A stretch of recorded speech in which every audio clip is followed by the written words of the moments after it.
तो शिव कृपा परिवार में आपका हार्दिक स्वागत है। पितरों से संबंधित जितने भी प्रश्न हैं, आज मैं उन सभी प्रश्नों का उत्तर आपको देने वाला हूं। हमने पितरों से संबंधित कई वीडियो डाली जिनमें बहुत सारी जानकारी थी। पितरों से संबंधित पितरों की साधना थी, उसमें पितर कौन होते हैं, बहुत सारी। पर कई भाई और बहन बार बार कमेंट करते हैं, तो अलग अलग वीडियो पे कमेंट करते हैं, तो उन सभी वीडियो पे कमेंट का उत्तर देना संभव नहीं हो पाता, क्योंकि पहले कमेंट को ढूंढना होता है, उसके बाद उसका उत्तर देना होता है। तो इसीलिए आज एक स्पेशल वीडियो मैंने बनाई है जिसमें आप पितरों से संबंधित जितने भी प्रश्न हैं वो आपको एक ही वीडियो के अंदर उनका उत्तर मिल जाएगा। तो आइए शुरू करते हैं। उससे पहले बता दूं, अगर आप पहली बार हमारे चैनल पे हैं तो आपके सामने जो लाल कलर का बटन है सब्सक्राइब का, उसे दबा दें ताकि आप हमारे साथ जुड़ पाएँ। बेल आइकन को दबाइए, घंटे के निशान को, ताकि जो भी हम जानकारी डालें भक्ति भक्ताई से जुड़ी वो सबसे पहले आपको प्राप्त हो। तो ये शुरू करते हैं। पहला प्रश्न है, पितृ कौन होते हैं? देखिए, पितृ होते हैं उसी प्रकार से ऊत होते हैं। ऊत पितर जो हैं ये हमारे घर के देवता होते हैं। हमारे जो घर के परिवार वाले गुजर जाते हैं किसी वजह से, तो वो हमारे ऊत पितरों में आते हैं। जैसे मैं आपको उदाहरण के तौर पे बताता हूँ, जैसे मेरे पिताजी नहीं है इस दुनिया में, तो वो मेरे ऊत के उसमें आते हैं, कैटेगरी में आते हैं। साथ ही मेरा एक छोटा भाई था जो मुझे, तो वो मेरे पितरों में आता है। ऐसे ही मेरी दादी हैं, वो भी ऊत में आती हैं। उसी प्रकार से दादा हैं हमारे, वो भी उसी में आते हैं। तो जो गुजर जाते हैं, यानी कि जो इस दुनिया में नहीं है, वो ऊत पितरों में आते हैं। और ये जो ऊत पितर होते हैं हमारे घर के देवता होते हैं। पर जब तक ये पितृ योनि में नहीं होते तब तक ये हमारे लिए प्रेत योनि में रहते हैं, तो हमारे लिए कष्टदायक होते हैं। क्योंकि जब तक ये पितृ योनि में नहीं आएंगे, तो पितृ योनि में आने के बाद ही इन्हें पूजोगे तो ये आपको सहायक होंगे। पर ये प्रेत योनि में होंगे तो आपको किसी प्रकार से सहायता नहीं करेंगे, आते आपको दिक्कत करेंगे। प्रेत योनि में का मतलब क्या है? प्रेत योनि का मतलब है कि मान लीजिए कोई व्यक्ति ऐसा है जो ऊपरी बाधा से उसकी मृत्यु हो गई, यानी आपके परिवार में ऊपरी बाधा से वो गुजर गया, तो जो ऊपरी बाधा है वो उसके साथ ही रहता है। जो आपका घर के छोटे बड़े हैं, कोई भी है जो गुजरा है, वो व्यक्ति उस प्रेत बाधा के साथ ही रहता है और प्रेत के रूप में रहता है। वो जो शक्ति है, वो जो नकारात्मक शक्ति है जिसकी वजह से उनकी मृत्यु हुई थी, वो अपने हिसाब से उनको चलाती है। तो उनको छुड़ाना होता है। कई बार आपने सुना होगा पितृ बंधन में है तो पितरों को छुड़ाना होता है। कई लोग बालाजी जाकर पितरों को शुद्ध छुड़ाते हैं, गंगा जी जाके शुद्ध कराते हैं। कई लोग भगत जो हैं वो प्रेत योनि से पितरों को लेके आते हैं, वो भक्ताई का तरीका होता है। तो जो पितर होते हैं, बाकी जो एक नॉर्मल जिनकी डेथ होती है वो पितृ योनि में आते हैं, तो उनकी पूजा विधि जो है वो हमें करनी होती है। कई लोग पिंडदान करते हैं, कई लोग अमावस्या निकालते हैं, तो वो अलग अलग तरीके से लोग पूजा पाठ करते हैं पितरों की। उनका भोग निकालते हैं, गाय को लोई देते हैं, अलग अलग तरीके से पितरों को पूजते हैं, उनको मनाते हैं, उनको तृप्त करते हैं। अब जैसे आपने सुना होगा पितृपक्ष आता है, तो पितृपक्ष में पितरों के नाम से बहुत दान पुण्य किया जाता है। वो इसलिए होता है ताकि हमारे जो पितर हैं वो संतुष्ट हो पाएँ, तृप्त हो पाएँ और हमें अपना आशीर्वाद प्रदान करें। सच्चाई तो ये होती है कि देवलोक से भी ऊपर जो है वो पितृलोक है। और हर अमावस्या को, महीने में अमावस्या आती है एक दिन पूर्णिमा आती है, तो हर अमावस्या के दिन हमारे पितृ जो हैं वो पितृलोक से हमारे घर पधारते हैं। जिसके पितृ हैं उनके घर पधारते हैं। और अगर हम अमावस्या निकालते हैं अपने पितरों के नाम की, अमावस्या निकालने का मतलब होता है खीर पूड़ी उनको भोग लगाना, उनके नाम का निकालना, उनकी एक रोटी निकालना, तो वो प्रसन्न होकर हमारे घर को अपने आशीर्वाद से भर के जाते हैं। बहुत सारा आशीर्वाद, बहुत सारी कृपा अपनी बरसा कर जाते हैं, जिससे हमारे घर में बहुत सारी खुशहाली होती है। और पितरों का आशीर्वाद ही होता है कि हमारा जो घर है वो एक सूत्र में बंधा होता है, एक धागे में बंधा होता है। वरना अगर पितर जिस घर में नाराज हो तो उसका जो घर है वो बिखर जाता है। बिखरने में उस घर को समय नहीं लगता। और जिस घर में अमावस्या नहीं काटी जाती, नहीं बनाई जाती, पितरों के लिए भोजन नहीं निकाला जाता, तो वो जो घर है वो श्रापपूर्ण घर होता है, जो एक धागे में कभी नहीं बन सकता। तो ये थी पितृ कौन होते। अब बात करते हैं दूसरा प्रश्न, पितृ हमारे जीवन में क्या कार्य करते हैं? तो देखिए, पितृ जो है वो हमारे जीवन में महत्वपूर्ण रोल निभाते हैं। पितरों के ही वजह से हमारे घर में बरकत आती है, पितरों की ही वजह से हमारे घर में जो संतान उत्पन्न होती है वो पितरों का ही, बिना पितरों के आशीर्वाद के संतान उत्पन्न नहीं हो सकती। साथ साथ में बिना पितरों के आशीर्वाद से जब तक पितृ प्रसन्न नहीं होंगे तब तक पुत्र रत्न की प्राप्ति नहीं हो सकती। जो लोग कहते हैं ना पुत्र रत्न, कई लोगों को क्या होता है कि लड़कियां ही लड़कियां पैदा होती है तो पितृ दोष में आता है वो भी, और कई लोगों को संतान नहीं होते तो वो भी पितृ दोष में आता है। साथ ही हमारे घर में जो घोड़ा गाड़ी चलती है वो सही ढंग से चलना, घर में बरकत आना, तो वो सभी जो कृपा होती है वो पितरों की ही कृपा होती है। अगला प्रश्न है, पितरों की शक्ति क्या है? तो देखिए, पितरों की शक्ति का मुकाबला कोई नहीं कर सकता, पर कई बार आपने ये सुना होगा पितृ बंधन में है, पितरों को बांध दिया गया है। तो वो चीज़ें इसलिए होती है क्योंकि जो अपने घर के पितरों को शक्तिशाली नहीं बनाते। शक्तिशाली बनाने का मतलब होता है पितरों की सेवा करना। जब तक आप पितरों का भोग प्रसाद निकालते रहोगे, उनके लिए गंगा जी जाओगे, उनके नाम से गंगा जी नहाओगे, उन्हें गंगा जी नहलाओगे, तो पिंडदान करोगे, तो इससे क्या होता है, जो पितृ जो होते हैं वो प्रसन्न होते हैं, पितृ जो है वो शक्तिशाली बनते हैं, जिससे कोई भी शक्ति पितरों को किसी भी तरीके से काबू में नहीं कर पाती, और ये हर प्रकार से आपकी रक्षा करते हैं। मैं आपको बता दूं, बड़ी से बड़ी शक्ति से टक्कर लेने में पितृ जो हैं वो सहायक होते हैं। बड़ी से बड़ी रक्षा करने में आपके घर की वो पितृ वहाँ पर हाजिर होते हैं। आपके घर के अंदर किसी को भी नकारात्मक शक्ति को नहीं घुसने देते। पितृ पहरेदार के रूप में कार्य करते हैं आपके घर के, अगर आप उनको मनाते चले जाते हो।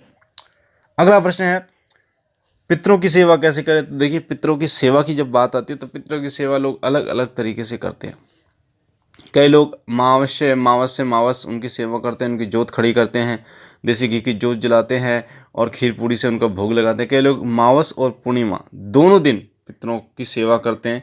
तो कई लोग ऐसे भी हैं जैसे 11 दिन की साधना कोई पितरों की कर रहे हैं, उनसे बात करने की कोई साधना है वो कर रहे हैं, जैसे मैंने डाल रखी है यूट्यूब पे, हमारा जो चैनल है उस पर डाल रखी है। साथ ही या फिर कई लोग अपनी इच्छा से पितरों की सेवा उठा लेते हैं, 3 दिन की, 11 दिन की, 21 दिन की सेवा उठा लेते हैं। तो उनकी सेवा उठाने में जितनी उनकी सेवा आप करोगे उतना ही फल आपको प्राप्त होगा। अब बात करते हैं अगले प्रश्न की, पितरों का स्थान कैसे बनाएं? तो देखिए, पितरों का जो स्थान है उसकी विधि मैंने आपको बता रखी, शिव कृपा जो हमारा चैनल है, आप उस पर आप जाइए तो आपको पता चलेगा कि पितरों का स्थान कैसे बनाया जाता है। आप YouTube पे ये लिखोगे कि पितरों का स्थान कैसे बनाया जाता है शिव कृपा, तो वीडियो आपके सामने आएगी। उसमें तमाम सामग्री, किस प्रकार से आपको बैठाने हैं, सामग्री क्या क्या चाहिए, कौन सा समय होना चाहिए, मुहूर्त होना चाहिए, आपको क्या करना, वो सारी चीज़ें आप बता दोगे। वो गुरुमुख जानकारी है, गुरु के द्वारा पितरों को बिठाना किस प्रकार बिठाया जाता है। एक तो होता है पंडित जी के द्वारा, पर पंडित जी के द्वारा एक अलग वो अलग होता है, पर जो गुरुमुख जानकारी है, क्योंकि जो गुरु के द्वारा चलती आ रही है वो अगर आप करते हैं तो उससे आपको खुद उसको कर सकते, आप खुद उसको कर सकते हैं, खुद ही अपने पितरों को स्थान आप दे सकते हैं।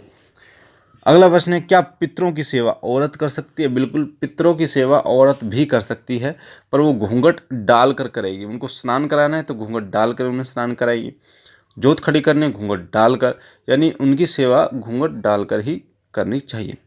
दूसरी बात, जहाँ पितरों का स्थान बना हो आपके घर में, अगर किसी महिला को महामारी आ रही है, मासिक धर्म आ रहा, तो वो पितरों के सामने नहीं जाएगी, यानी उनसे अलग हटके ही रहेगी। जितनी कोशिश की जाए उनसे अलग रहा जाए मंदिर और पितरों के स्थान से। एक और चीज़ है कि पितरों की जो सेवा है वो कुंवारी लड़की नहीं करेगी, ना ही करती है ना करेगी, शादीशुदा लड़की ही करेगी। अगला प्रश्न है, पितरों की शक्ति कैसे बढ़ाएं? तो पितरों की शक्ति बढ़ाने के लिए जैसे मैंने आपको बताया कि गंगा स्नान आप भी कीजिए, उनको भी कराइए, मावस निकालिए, उनकी सेवा कीजिए, पिंडदान कीजिए, गाय की पहली रोटी गाय को निकालिए। तो इससे क्या होता है, पितर जो हैं वो शक्तिशाली होते हैं और आपके घर की हर प्रकार से रक्षा करते हैं। अगला प्रश्न है, क्या इष्ट देव के मंदिर के पास पितरों का स्थान बना सकते हैं? बिल्कुल, इष्ट देव के मंदिर के पास आप पितरों का स्थान आप बिल्कुल बना सकते हैं, इसमें कोई भी दिक्कत नहीं है, पर सफाई स्वच्छता का ध्यान आपको रखना होगा। अगला प्रश्न है, प्रेग्नेंट लेडी की अगर डेथ हो जाए तो क्या वो भी पितरों में आएगी? बिल्कुल, मैं पहली बात आपको बता दूं कि अगर प्रेग्नेंट लेडी की डेथ हो जाए तो वो, क्योंकि बच्चा भी है, तो दोनों बच्चा और वो दोनों पहले तो प्रेत योनि में जाएंगे। क्योंकि जो अगर फांसी लगा के मरता है, प्रेग्नेंट लेडी कोई मरती है, तो ये सभी जो है वो प्रेत योनि में जाती है। तो पहले उस योनि से इनको निकालना होगा, किसी भगत के द्वारा शुद्ध कराना होगा, उसके बाद ये पितृ योनि में आएंगे, तब इनकी सेवा आप कर सकते हैं। वरना बिना उनको प्रेत योनि से निकाले आप उनकी सेवा ना करें, ये आपको दिक्कत हो सकती है। प्रेग्नेंट लेडी कोई मरती है तो वो इतनी शक्तिशाली होती है, बहुत ज़्यादा शक्तिशाली। अगर किसी के ऊपर वो हावी हो जाए तो अच्छे के औकात नहीं है कि उसे हटा दे, बहुत टाइम लगता है, बहुत शक्ति चाहिए उसे हटाने के लिए। क्योंकि उस समय वो, जिसे हम कहते हैं कि सवा जान होती है, सवा जान, यानी एक बच्चा, आधा बच्चा होता है उसमें, और बाकी माँ होती है जो। अगला प्रश्न है, क्या किराए के मकान में पितरों का स्थान बना सकते हैं? तो देखिए, किराए के मकान पे पितरों का जो स्थान है वो आप बिल्कुल बना सकते हैं, पर कैसे बना सकते हैं वो मैं आपको बताता हूँ। पितरों का स्थान आपको बनाना है किराए के घर पे, क्योंकि किराए के घर पे जो लोग रहते हैं वो एक स्थान से दूसरे स्थान पर जाते रहते हैं किराए के घर के लिए। तो एक सिल्ली ले लीजिए, छोटी सिल्ली ले लीजिए, जितनी आप ले सकें, उसके ऊपर आप अपने पितरों का स्थान बनाइए 5 ईंटों के द्वारा। और अगर आपको कहीं जाना हो तो फिर आपको उस सिल्ली को, यानी पितरों को उठाकर ले जाना होगा, ये कह के चलिए मेरे पितरों, मेरे साथ चलिए। तो इस प्रकार से आप उनकी सेवा कर सकते हैं, उनका स्थान बना सकते हैं। अगला प्रश्न, कैसे पता चले कि पितृ रूठे हुए हैं? तो देखिए, पितृ अगर रूठे हुए हैं तो उसका पता आपको कैसे चलेगा कि आपके घर में जो है वो दिक्कतें शुरू हो जाती हैं, काम धंधे में रुकावट। सबसे ज़्यादा जो है तो गाड़ी घोड़ा या फिर पशु जो होते हैं उन पर मार पड़ती है। जो पितृ होते हैं वो सबसे पहले आपके काम धंधे को रोकते हैं, कि यानी कि आपके काम धंधा, जैसे काम धंधा आप कर रहे हैं तो वो छूट जाएगा या उसमें बरकत नहीं होगी।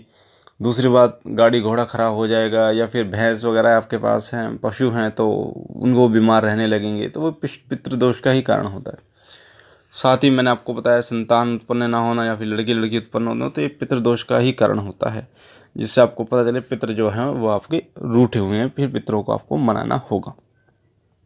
एक बात और मैं आपको बता दूं कि पितरों को सिर्फ आप ही मना सकते हैं। आपके घर के पितर आपकी सेवा से प्रसन्न होंगे। अगर आप जाओगे किसी भगत के पास जाओगे कि ये पितर हमारे नाराज है, तो वो आपको विधि बता सकता है, तरीके सब, उपाय सब आपको करने होंगे, वो कुछ नहीं कर सकता। कभी आप सोचो कि किसी देवता के द्वारा उनको मनाया जा सके, यानी डांट फटकार के, तो ऐसा नहीं होगा। अगर उस भगत का देवता भी पितरों के पास जाएगा तो वो भी हाथ जोड़कर खड़ा होकर उनसे विनती करेगा कि वो कृपा करें, मान जाएं, तब वो मान सकते हैं। अगला प्रश्न, गांव में पितरों का स्थान है, हम शहर में रहते हैं, तो क्या शहर में पितरों का स्थान बनाएं?